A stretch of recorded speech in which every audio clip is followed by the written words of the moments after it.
On fait le tour du monde, machallah. T'es pas comme les autres, machallah. Tu penses à moi, c'est très bien. J'étais dans la... Coucou tout le monde. Hi everyone. Alors, aujourd'hui, on se retrouve pour une vidéo recette ramadan. Donc, je vais faire des shebakia. Donc, une recette qui est à la base complexe, que je vais essayer de faciliter. Je vous garantis pas qu'elle aura le même goût que les shebakia de nos mamans.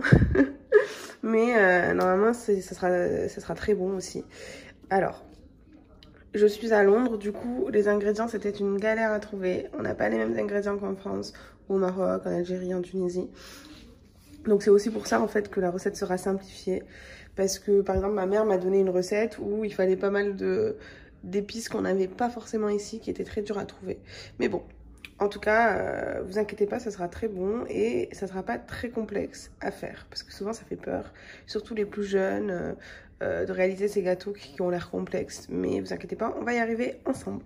En tout cas, je vous souhaite un très bon ramadan à toutes et à tous. Et du coup, on va commencer par les ingrédients.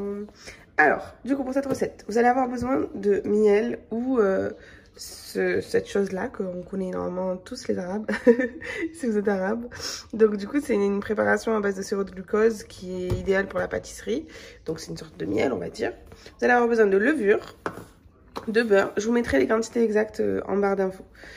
D'huile d'olive, de graines de sésame, de farine, de cannelle, de poudre d'amande, de fleurs d'oranger, c'était une galère à trouver, et d'huile de tournesol, d'huile de friture.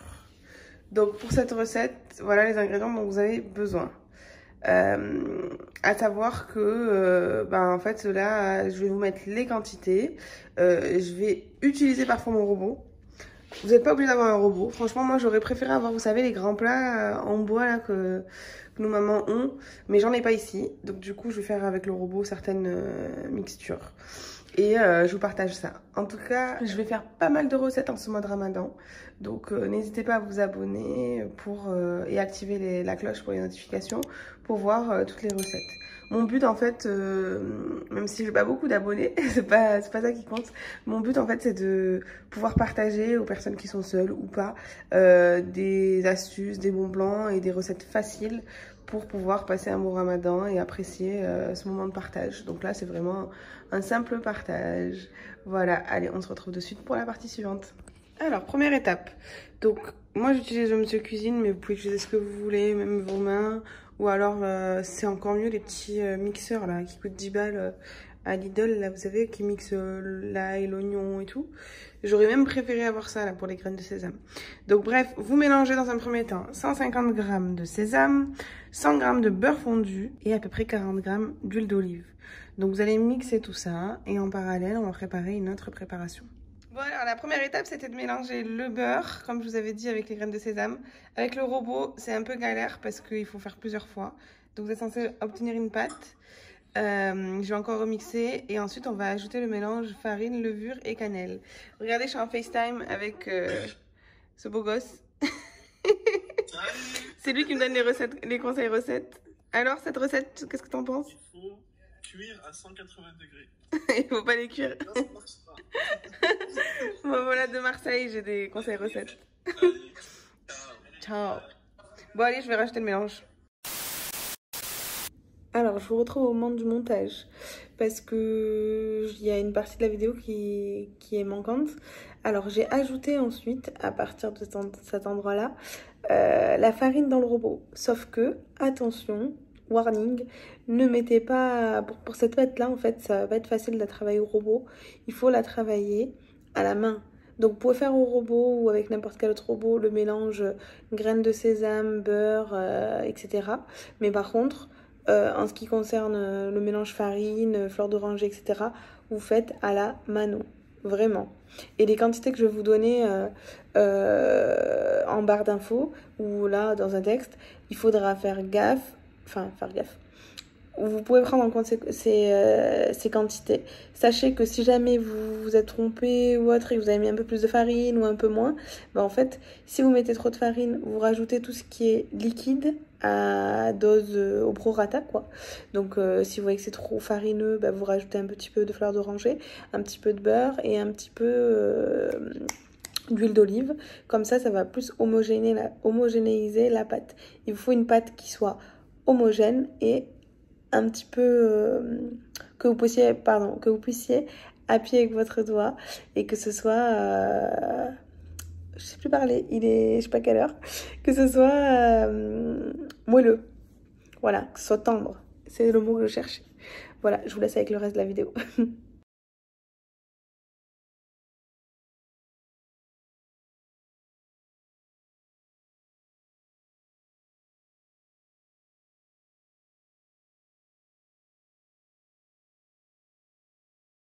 Alors du coup j'ai travaillé ma pâte, c'est mieux de la travailler à la main qu'au robot. Donc après l'avoir travaillée, une fois que vous avez ajouté, je sais plus si je l'ai mis ça, la farine et tous les autres ingrédients, vous mélangez bien à la main. Et ensuite vous mettez dans du film en séparant en 5 boules. Donc vous avez bien travaillé votre pâte, vous mettez les 5 boules dans un film transparent. Et vous mettez ça au frais 15 minutes, voilà. Pendant les 15 minutes on va faire la vaisselle. A few moments later. Alors on se retrouve 15 minutes plus tard. Donc vous sortez vos petites boules une à une pour les laisser quand même au frais. Moi je les ai mis dans le compartiment où vous mettez les légumes, vous savez, les tiroirs. Et donc du coup là j'ai sorti la première et je vais la travailler avec le rouleau et faire mes petits carrés de 5 cm. Carrés pardon, de 5 cm. Et ensuite je vais faire des entailles. Je vais vous montrer ça.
One eternity later.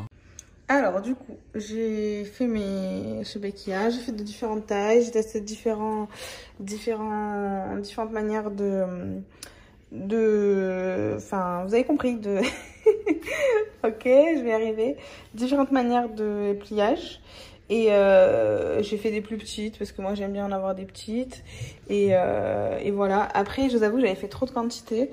Donc je vous donnerai dans la barre d'infos une recette avec des quantités raisonnables. Après, là j'avais fait trop de quantité. Du coup, mes 2 sacs supplémentaires, ben, je les ai mis au congèle pour les prochaines fois. Voilà. Celle-là, c'est ma chouchoute. Elle est grande. Mais sinon, elles sont belles.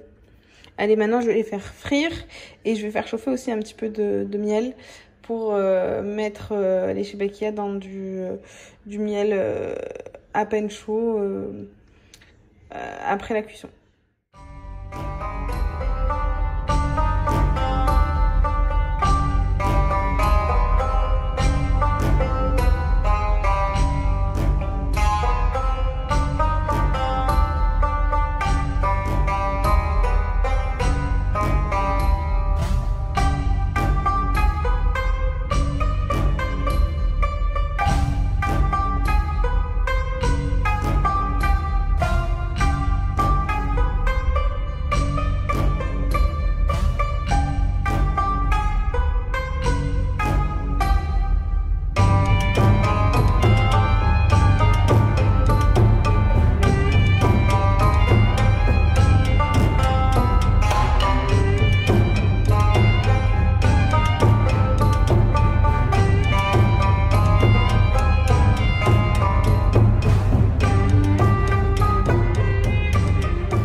shebekias sont prêtes.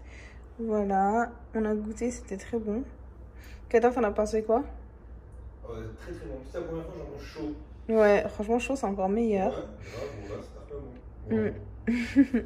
Donc j'espère que la recette vous a plu. Voilà, c'était un moyen un peu plus simple d'en faire. Sur la vidéo, j'ai l'impression que ça rend pas comme dans la vraie vie. Franchement, ils sont super bons et c'était une recette plutôt facile. En tout cas, moi, ça m'a fait plaisir de partager ça avec vous. Si vous voulez plus de recettes de ce type, n'hésitez pas à vous abonner. Si la vidéo vous a plu, n'hésitez pas à liker, partager. Et je vais essayer de mettre un max de recettes pendant le ramadan. Donc, activez la cloche pour pouvoir avoir des notifs quand je sors des vidéos. Voilà. Je fais des bisous.